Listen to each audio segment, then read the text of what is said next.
Ketika kita mengatakan Bismillahirrahmanirrahim itu artinya kan saya lakukan ya Allah ini hanya dengan namamu. Apapun itu ketika dilakukan dengan nama Allah nilainya itu adalah ibadah. Lah bagaimana kalau kita lupa?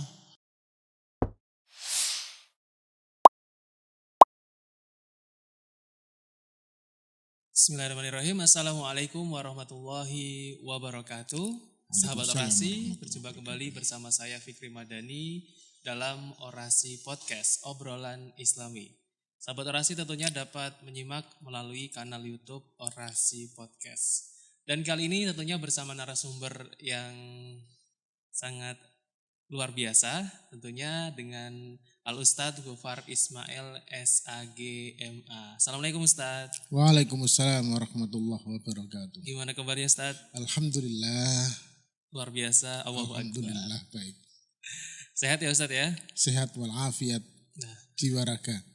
Baik, baik sahabat orasi, tentunya kali ini kita bakal membahas seputar kenapa sih ketika kita berdoa ada juga nih tentunya doa-doa kita yang tidak terkabulkan ya Ustadz. Silakan Ustadz. Bismillahirrahmanirrahim. Assalamualaikum warahmatullahi wabarakatuh. Sahabat sekalian yang ada di rumah, Mas Fikri yang di studio dan teman-teman sekalian. Alhamdulillah. Jadi ketika kita bicara doa, doa itu merupakan kewajiban sekaligus hak seorang mukmin. Karena Allah sangat suka dengan doa dan Allah sangat menghargai. Bahkan orang yang tidak berdoa pada Allah, tidak minta pada Allah itu dianggap yang sombong. Karena itu maka doa itu adalah kewajiban, keharusan kita sebagai hamba Allah sekaligus hak.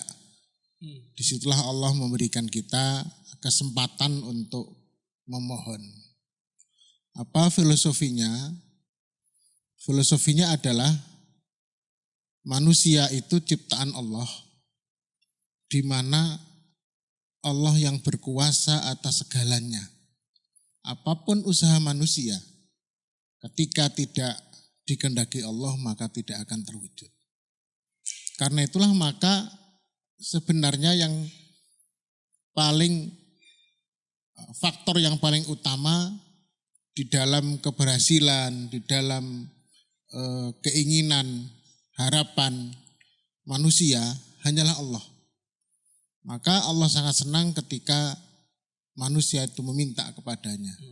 Jelas dalam surat Al-Baqarah yang sudah kita hafal ya, biasanya itu setelah Allah menyebutkan tentang puasa itu, Allah mengatakan, wa qala rabbukum ud'uni astajib lakum. Mintalah kepadaku, pasti akan aku berikan. Artinya dari sisi ini astajib lakum itu doa itu pasti diberi oleh Allah. Maka kalau ada pertanyaan, mengapa ada doa yang belum terkabul? Atau seakan-akan mengatakan tidak terkabul, ya.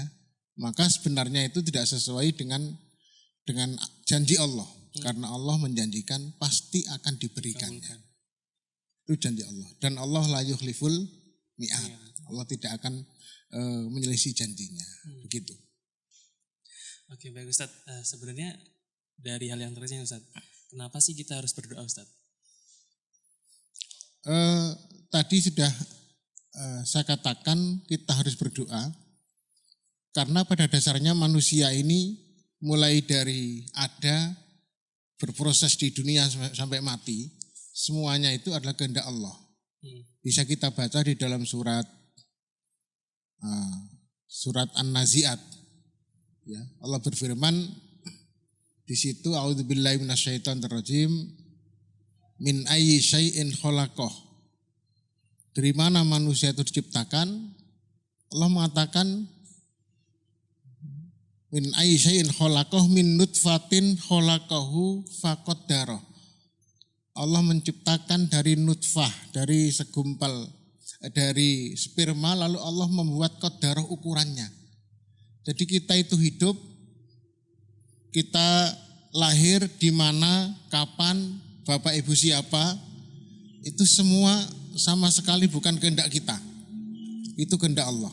Fakot darahu, dan Allah sudah membuat ukuran-ukurannya. Yang kedua, tsummas sabila yassarah, kemudian Allah yang memudahkan jalan kita. Disinilah baru kita bisa memilih. Allah ngasih jalan dan Allah kasih jalan itu kemudahan. Salah satunya adalah kita minta kepada Allah. Setelah itu Allah lagi yang berkehendak. Tsumma amatahu fa'akbarah. Lalu Allah mematikan kita dan menguburkannya. Kita tidak tahu kapan kita mati, di mana kita mati, tapi setiap orang pasti akan mati. Nah, kesempatan kita adalah sabil, jalan yang Allah berikan tadi itu, bagaimana agar bisa mudah seperti yang dikehendaki Allah. Caranya adalah kita minta kepada Allah. Karena Allah yang punya semuanya, Allah yang mentakdirkan semuanya. Pada dasarnya tidak mungkin seseorang mendapatkan apa yang dikehendakinya tanpa Masya Allah, tanpa dikehendaki oleh Allah Subhanahu wa Ta'ala. Karena itu maka berdoa itu wajib bagi seorang mukmin. Ya. Seperti wajibnya berusaha. Jadi Allah itu menyuruh kita berusaha, ikhtiar. Di dalam surat Ar-Ra'd misalnya, Innallah la yughayyiru ma biqaumin hatta yughayyiru ma bi anfusihim. Semua dikatakan wa'malu khairan, lakukan yang terbaik. Ya. Juga wakuli malu, pokoknya lakukan sesuatu. Fasayarallah amalakum. Kesehatan itu kehendak Allah. Sakit ada atau sembuh itu kehendak Allah. Tapi Allah menyuruh kita berobat. Kaya miskin itu kehendak Allah. Tapi Allah nyuruh kita berusaha. Menjadi orang yang sukses itu adalah kehendak Allah. Tapi kita suruh berusaha. Nah, usaha di sini ada dua. Yaitu usaha dalam bentuk yang bentuknya adalah ikhtiar sesuai dengan hukum kausalitas. Lalu yang kedua adalah diiringi dengan doa. Satu, doa itu akan membawa kita kepada jalan yang kita minta pasti sesuai dengan Allah. Karena kalau usaha saja tanpa doa itu bisa saja menyeleweng dari apa yang seharusnya. Tapi kalau kita juga berdoa kepada Allah, paling tidak kita minta pada Allah itu ketika kita melakukan sesuatu, malulah masa minta pada Allah kok yang lakukan salah. Ya, betul. Yang kedua, ketika berhasil tidak sombong. Yang ketiga, ketika gagal tidak akan putus asa. Maka doa itu fungsinya luar biasa ketika mengiringi usaha. Apapun yang kita lakukan harus diiringi dengan doa. Itu intinya. Nah Ustaz, kalau misalnya kan ada doa ini kan sendi-sendi ya Ustaz ya. Misalnya doa mau tidur, doa mau makan. Nah kalau kita nggak tahu doanya itu gimana Ustaz? Oh iya, saya lupa tadi menyebutkan tentang doa itu. Jadi ada doa yang sifatnya bebas minta sesuatu. Ada doa-doa yang memang Nabi ajarkan. Karena setiap langkah hidup kita harus bernilai ibadah. Bangun tidur, sampai tidur, bahkan mau tidur saja ada doanya. Kita mau makan, mau minum, ya, mau keluar rumah, perjalanan, dalam perjalanan, ketika berdoa. Itu semua ternyata Allah, Nabi mengajarkan bagaimana cara berdoa dalam aktivitas kita semua. Nah itu tidak lain adalah agar seluruh aktivitas kita itu memiliki sandaran vertikal kepada Allah dan bernilai ibadah. Ketika kita mengatakan Bismillahirrahmanirrahim itu artinya kan saya lakukan ya Allah ini hanya dengan namamu.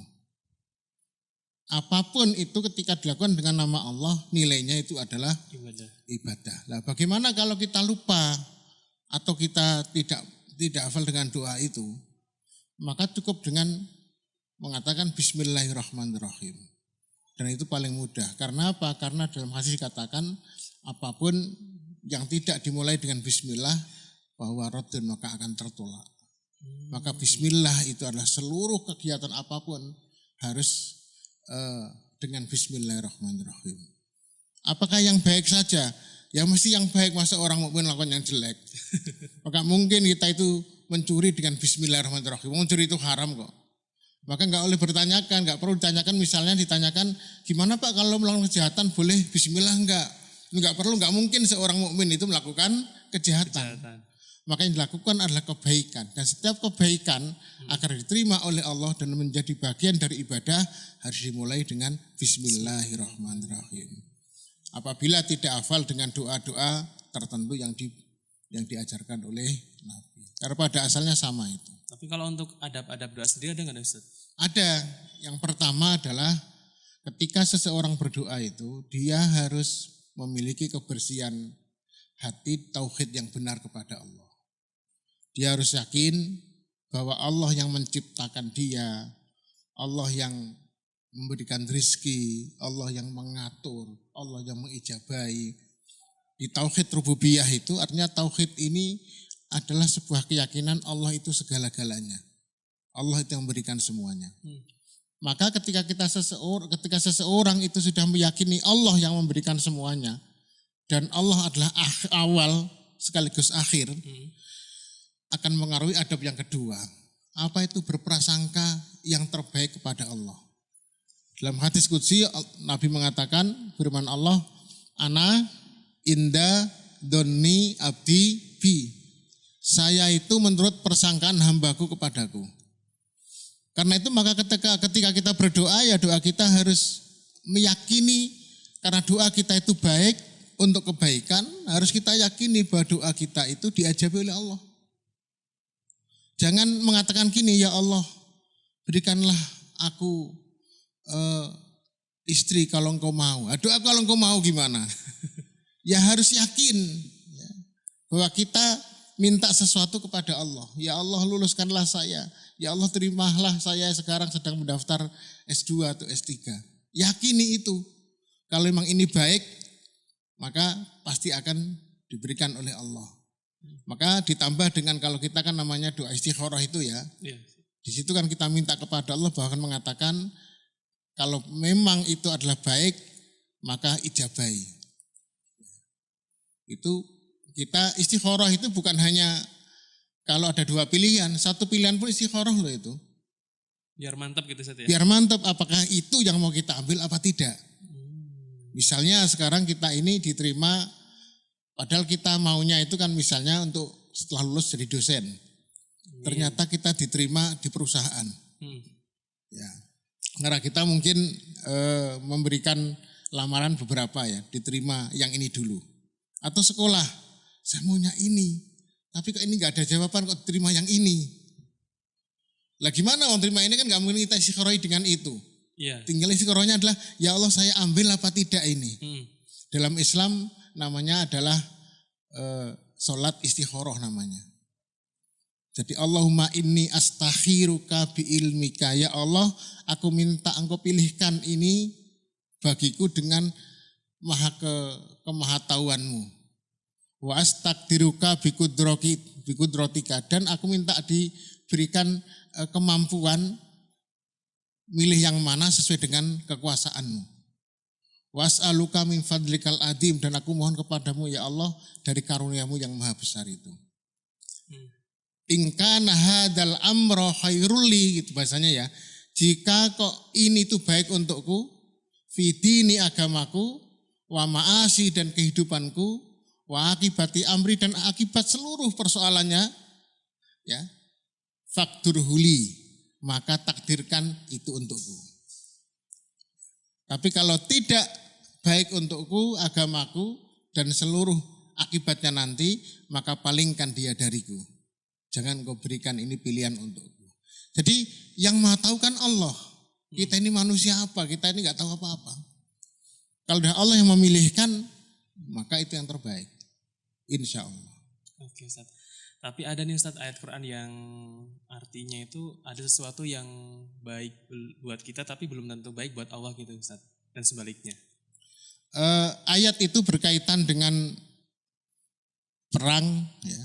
Bahwa perang itu memang tidak disukai. Fahuwa kurhul lakum kata Allah. Tetapi memang di dalam kaidah dikatakan al-ibratu bi umumil lafzi la bi khusus sababi. Jadi sebuah ungkapan ayat atau hadis itu memang dilihat dari umumnya, bukan dari sebabnya. Meskipun ayat ini berkaitan dengan perang, Tapi bisa kita gunakan untuk apapun berkaitan dengan kondisi kita. Surat Al-Baqarah ini, di situ Allah mengatakan bahwa perang itu kurhul lakum, tidak engkau sukai. Asa antakrahu syai'an fahuwa khairul lakum. Bisa jadi engkau itu tidak suka sesuatu, tapi itu baik bagimu. Wasa antuhibbu syai'an fahuwa syarrul lakum. Bisa jadi engkau suka sesuatu, tapi itu enggak baik bagimu. Wallahu ya'lamu wa antum la ta'lamun. Kamu, Allah yang Maha tahu, engkau tidak tahu. Ayat ini menegaskan bahwa kita harus banyak berdoa minta kepada Allah. Tapi doa ini sekali lagi ya, doa ini tidak dipisahkan dengan usaha. Dalam Islam itu Allah menyuruh kita berbuat yang terbaik. Kalau sakit harus berobat. Kalau ingin rezeki harus bekerja, jangan malas. Bahkan kita diminta doa oleh Allah, Allahumma inni a'udzubika minal ajzi wal kasali. Ya Allah, saya berlindung kepadamu dari sifat lemah dan malas.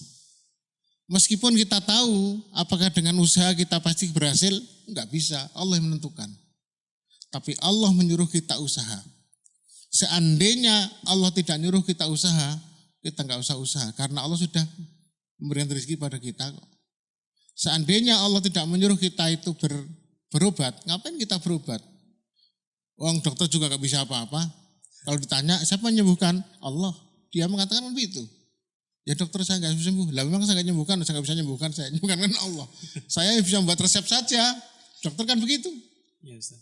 Karena itu maka seandainya tidak ada perintah berobat, seandainya tidak ada perintah untuk bekerja, seandainya tidak ada perintah untuk berusaha, tidak ada perintah untuk berdoa, tidak usah kita lakukan.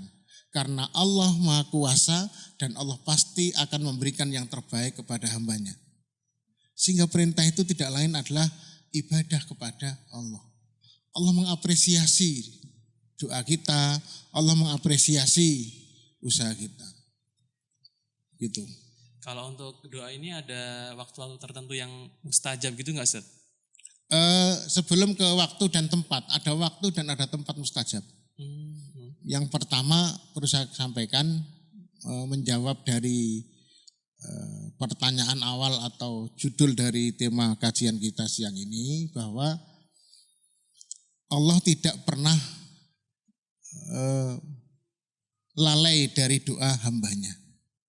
Cuman memang doa itu ada 3 macam menurut para ulama. Ada doa yang memang oleh Allah diijabahi langsung. Mengapa? Karena itu baik untuk dia. Kita minta sesuatu, ya Allah luluskan saya, Allah lulus. Langsung Allah ijabahi. Itu doa model yang pertama. Jadi Allah mengijabahi doanya secara langsung. Yang kedua, Allah tidak mengijabahi langsung tapi ditangguhkan. Gimana nih, Ustaz? Misalnya kita minta sekarang, tetapi ternyata Allah tangguhkan itu baru dapat mungkin 1 tahun atau 2 tahun atau mungkin malah beberapa tahun yang akan datang. Ternyata kita minta itu butuh proses. Ya Allah, saya punya mobil, baru 10 tahun punya mobil dia. Ditangguhkan. Bahkan ditangguhkannya bukan hanya di dunia, nanti di akhirat. Mungkin orang ini enggak cocok, doanya terlalu tinggi. Nanti kalau saya beri ini, jadi malah nanti jauh dari Allah. Ingat cerita Sa'labah. Ketika Allah memberikan dia kemiskinan, dia rajin ke masjid. Lalu minta kekayaan kepada Nabi. Tapi justru itulah dia jauh dari masjid. Waktu dikatakan, apa kata Nabi? Wahai Sa'labah, qalilan tashkuru khairun minal katsiri la tutiku. Aula minal katsiri takfuru. Ada dua redaksi itu. Sedikit ini engkau syukuri wahai Sa'labah, lebih baik daripada banyak tapi engkau nanti enggak kuat. Banyak malah engkau jadi kufur kamu. Jadi bisa jadi memang kita minta sesuatu tetapi itu enggak baik bagi kita. Itu Allah tangguhkan. Enggak diberikan. Atau mungkin sekarang enggak cocok. Wah, kalau ini kok minta sekarang enggak cocok lah. Misalnya dia umurnya baru 20 tahun, minta ya Allah kasih saya jodoh. Misalnya loh ya. wah nggak cocok ini, belum waktunya. Ditangguhkan 5 tahun yang akan datang. Baru umur 25 tahun dia nikah. Misalnya ya ini. Ini Allah tangguhkan itu. Jadi diijabahi tapi pada waktu yang akan datang. Yang ketiga, tidak diijabahi atau diijabahi tapi dengan cara menghilangkan musibah darinya. Atau diberi sesuatu yang lain. Diganti gitu. Diganti. Minta yang ini, diberi yang ini. Atau minta ini, seharusnya dia mendapat musibah tapi dihilangkan musibahnya darinya. Bisa kan misalnya kita pernah minta sesuatu, ya Allah bla bla bla. Ternyata ketika di truk itu ada tabrakan, semuanya itu kena musibah, kita selamat. Barangkali bisa jadi bahwa itu adalah cara Allah memberikan ganti dari doa-doa yang kita panjatkan dengan cara diselamatkan dari musibah. Karena itu gak ada ruginya kita minta pada Allah itu, Masya Allah ya. Pasti akan diberikan. Nah ini sebelum saya jawab tadi yang terakhir, yang tanya tadi adalah tentang ada waktu-waktu mustajabah dan ada orang-orang mustajabah dan ada juga tempat-tempat mustajabah. Waktu mustajab misalnya Allah mengatakan antara adzan dan iqamah. Itu adalah waktu mustajabah. Makanya kalau kita sholat itu sebelum adzan sudah datang. Di situ minta kepada Allah sampai iqamah. Maka setiap antara adzan dan iqamah ada sholat. Silakan sholat 2 rakaat. Dan berdoa di situ. Itu waktu mustajabah. Yang kedua adalah waktu di mana Allah turun. Kapan itu? Waktu sholat tahajud. Ya, setengah atau 1/3 malam itu ketika kita sholat itu mustajabah. Ya. Waktu hari Jumat, ketika Jumatan, itu mustajabah. Waktu ketika seseorang, waktu Ramadan itu juga mustajabah. Lalu tempat, ketika kita di depan Ka'bah, ya, apalagi sedang tawaf, itu mustajabah. Sedang sa'i, sedang lontar jamarot, itu tempat-tempat mustajabah. Lalu orang-orang yang mustajabah doanya, siapa? Yang pertama adalah orang yang senantiasa berbuat baik. Kenapa? Karena Nabi pernah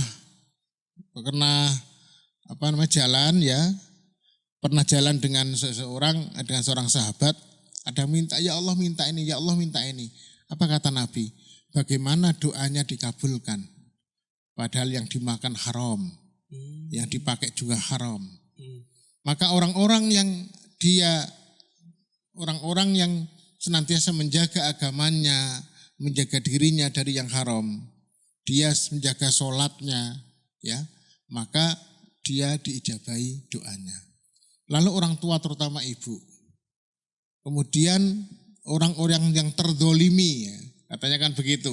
Jadi kalau ingin doanya mustajab, jadilah orang yang terdolimi. Itu gak benar juga kalau itu ya. Ini hanyalah semacam Allah memberikan gambaran bahwa kita gak boleh mendolimi orang lain. Bukan karena doanya itu. Ya. Jadi sebenarnya poinnya itu gak boleh mendolimi orang lain. Itu poinnya. Tapi Allah juga mengatakan bahwa doanya biar dia takut. Maka doanya orang yang terdolimi itu diijabahi. Makanya kalau apalagi orang tua didolimi anaknya, jangan doa yang jelek. Sudah orang tua didolimi anaknya, wah itu 2 kali lipat itu ya. Pahalanya doanya akan diterima oleh Allah Subhanahu wa taala. Lalu orang yang sedang sholat, sedang puasa itu doanya diijabahi karena dia dekat dengan Allah. Ya. Jadi ada orang yang dijabahi, ada waktu, ada tempat-tempat tertentu. Nah kalau semisal tadi kan ada berpuasa ya Ustaz ya? Ya. Orang berpuasa. Nah kalau tidurnya orang berpuasa ini berpahala atau enggak Ustaz?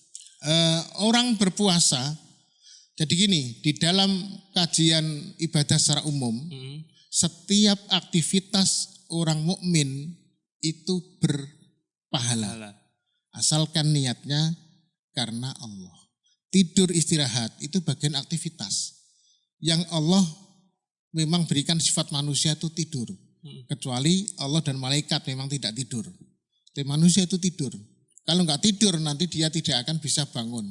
Bahkan Nabi itu dikatakan disunahkan tidur lebih cepat sehingga bangun lebih cepat. Maka bagusnya itu kalau ikut Nabi tidurnya itu setelah Isya paling-paling banter ya mungkin jam 9. Dengan kita tidur lebih cepat maka bangun lebih cepat. Maka tidur secara umum itu berpahala. Ya. Baik dilakukan orang berpuasa maupun tidak. Asalkan tidur itu sesuai dengan speknya ya. Bukan bangun tidur lagi, bangun tidur lagi, bangun tidur lagi ya itu tidur terus kalau itu. Lah khusus untuk tidurnya orang puasa memang ada sebuah riwayat tapi itu hadis palsu. Meski demikian, wong di luar puasa saja tidur itu ibadah, dalam puasa juga ibadah dong.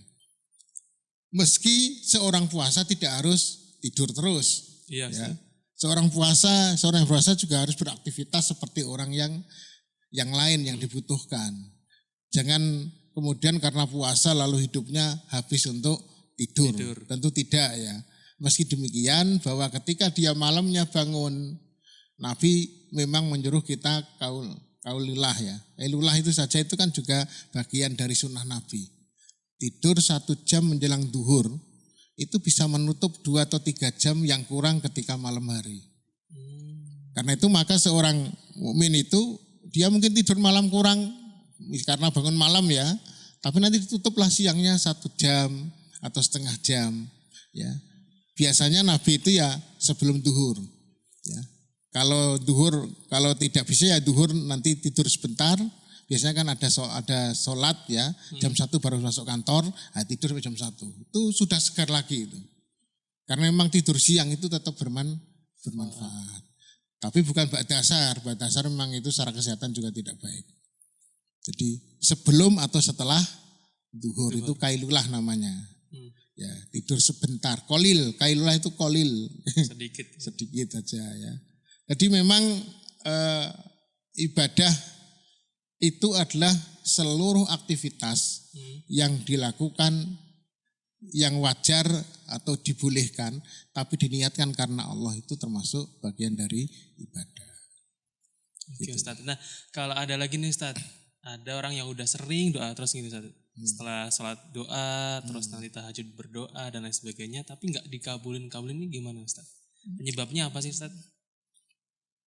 Bukan hanya setelah sholat, bahwa sholat itu isinya doa. Kata as-sholatu huwa doa. Sholat itu doa.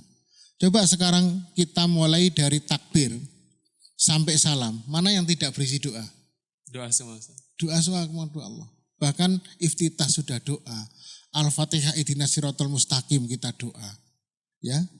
Terus paling senang saya misalnya yang doa antara duduk antara 2 sujud itu. Rabbi ghfirli. Itu lengkap itu ya, warhamni, wajburni, wahdini. Nah, terakhir warzukni. Oh, enak tuh itu ya. Komplit Ustaz. Komplit itu ya, itu sudah doa kepada Allah. Makanya kalau kita doa lagi setelah sholat itu hanya menggambarkan bahwa kita butuhnya pada Allah. Sholat itu sendiri sudah doa isinya. Maka kalau dikatakan tidak diijabahi itu mana yang diijabahi doa kita kepada Allah. Hidup kita senikmat ini. Apa yang Allah butuhkan diberikan. Ya. Sekarang coba dihitung.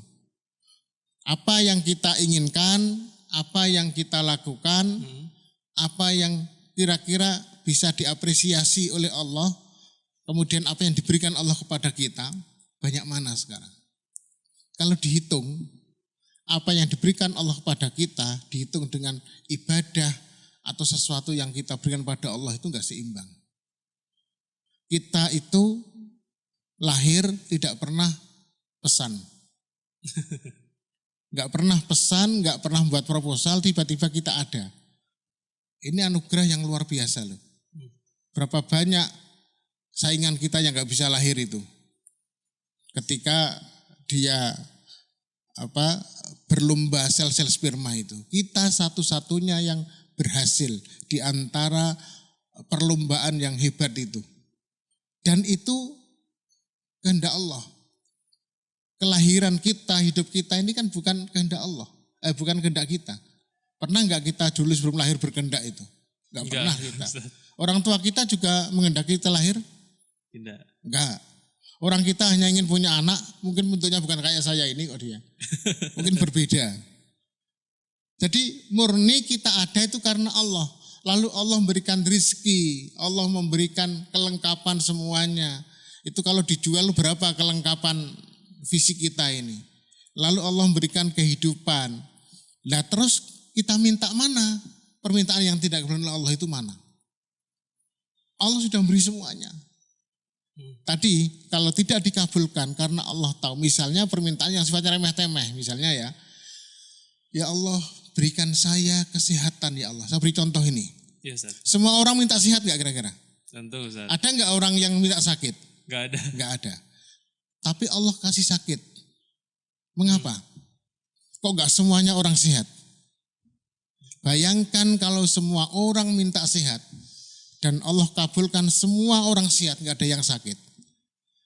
Berapa kampus kedokteran akan tutup? Berapa rumah sakit tutup? Kosong ya, Ustaz. Lah orang sehat semua kok ayo. Jadi kalau orang itu minta dan Allah kabulkan semua, sehat semua, gak ada yang sakit sama sekali, maka akan sekian banyak hidup tidak akan bisa berputar. Justru Allah beri sakit itu agar berputar. Makanya kalau Allah beri sakit, ya Allah saya kasih sakit, alhamdulillah sabar. Sakit itu rizki. Satu, rizki kita bisa istirahat. Kalau nggak sakit nggak istirahat soalnya. Iya, Ustaz. Saya itu kalau istirahat karena sakit. Kalau nggak sakit muter-muter terus. Yang kedua, sakit itu karena melatih kita sabar, banyak berdoa, maka kita dekat dengan Allah. Lalu sakit itu adalah cara Allah membagi rizki. Karena sakit maka dokter bisa hidup. Karena sakit kampus-kampus kedokteran bisa hidup. Karena sakit yang jual obat, yang membuat obat, terus farmasi bisa hidup. Pernah suatu ketika saya itu dengan istri itu bawa mobil, belok ditabrak motor. Innalillah. Itu innalillah ya, berarti kan keluar duit. Tapi apa itu yang saya ambil, kata saya pada istri, ini cara Allah kita suruh berbagi pada bengkel. Jadi setiap apa yang terjadi ada hikmahnya di situ. Jadi seandainya Allah itu memenuhi kita, ya Allah janganlah saya kasih musibah, janganlah saya kasih sakit, berikan saya rizki. Itu semua diijabahi, maka dunia tidak akan berputar. Ya. Disitulah hikmahnya. Cuman Allah kemudian memutar siapa yang giliran sekarang sakit, besok siapa, besok siapa. Agar merasakan betapa seseorang itu akan merasakan indahnya sehat. Ketika dia, ya? Iya, ketika dia pernah sakit. Dia merasakan indahnya sehat karena pernah sakit. Maka sakit disyukuri, kadang kurang-kurang itu disyukuri. Maka bacalah surat Ar-Rahman 32 kali diingatkan kita, fabi ayyi ala'i rabbikuma tukadziban. Nikmat yang manakah yang engkau dustakan? Nikmat luar biasa. Sehingga kadang saya sendiri itu umpama tidak disuruh doa oleh Allah, nggak diwajibkan, saya nggak berdoa. Saya sudah merasa Allah mencukupi semuanya. Ya, apa yang Allah sekarang nggak cukupkan pada saya pribadi? Saya merasa cukup saya. Ya, kalau kurang itu dicari, kurang terus manusia itu. Kata siapa namanya, seorang sastrawan itu, sebelum disumpal dengan tanah mulutnya itu nggak akan selesai. Maksudnya sumpal itu maksudnya apa? Mati. Meninggal. Udah meninggal baru nanti selesai. Ya. Makanya Allah mengatakan itu orang yang agna wa akna. Bukan orang yang agna dan miskin, bukan. Orang yang kaya dan orang yang merasa cukup. Allah mencukupi. Allah memberikan kekayaan dan Allah kasih kecukupan. Maka pada dasarnya nggak ada orang yang miskin itu. Dalam arti miskin itu semuanya dia menjadi orang yang sama sekali nggak punya apa-apa, itu nggak ada. Orang itu pasti kasih makan oleh Allah. Karena Allah menjamin kok. Dalam surat Al-Ankabut itu Allah menjamin. Ya. Situ Allah mengatakan, wa ma min dabatin fil ardi illa 'alallahi rizquha. Tidak ada satupun makhluk yang di muka bumi kecuali Allah jamin rizkinya. Jadi kita itu tidak perlu khawatir dengan rezeki, dengan makan, dengan pendidikan, dengan apapun. Asal mau bergerak, insya Allah ada. Makanya itu kita harus terus berdoa kepada Allah, usaha dengan keras, doa, usaha, karena itu perintah Allah Subhanahu wa Ta'ala. Oke, baik Ustadz, namanya kita sudah di penghujung episode kali ini ya Ustadz ya. Silakan Ustadz Gofar bisa memberikan closing statement kepada sahabat orasi yang ada di rumah dimanapun berada mengenai kenapa sih doa kita masih ada yang belum terkabul. Silakan Ustadz. Sahabat orasi yang berbahagia, Allah Subhanahu wa Ta'ala Maha Kuasa dan Allah akan memberikan pada siapapun yang dikehendakinya. Karena itu maka jadilah kita seseorang yang dikehendaki oleh Allah, seseorang yang dipilih oleh Allah, seseorang yang senantiasa mendapatkan rahmat maghfirah dari Allah. Caranya adalah kita mendekat kepada Allah. Maka doa itu harus diawali dengan keyakinan bahwa Allah yang Maha Kuasa, satu-satunya gak ada yang lain. Sehingga doa kita itu dikabulkan oleh Allah itu karena kekuasaannya. Kita yakini itu. Kemudian yang kedua, kita berprasangka baik. Karena Allah itu dalam hadis yang mengatakan, ana inda dhanni abdi bi, saya itu menurut prasangka hambaku kepadaku.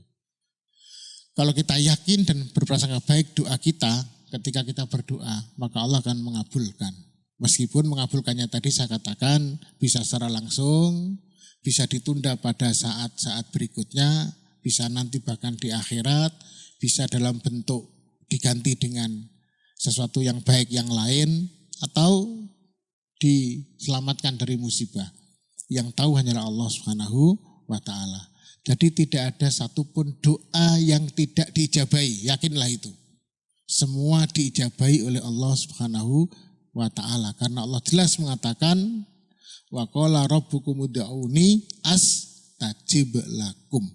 Kata astajib lakum itu adalah sebuah penegasan Allah pasti mengijabahi, Allah pasti akan mengabulkan. Dan itu harus yakin bagi seorang mukmin karena Allah Maha Kuasa. Wallahu alam. Baik, terima kasih Ustadz Gofar.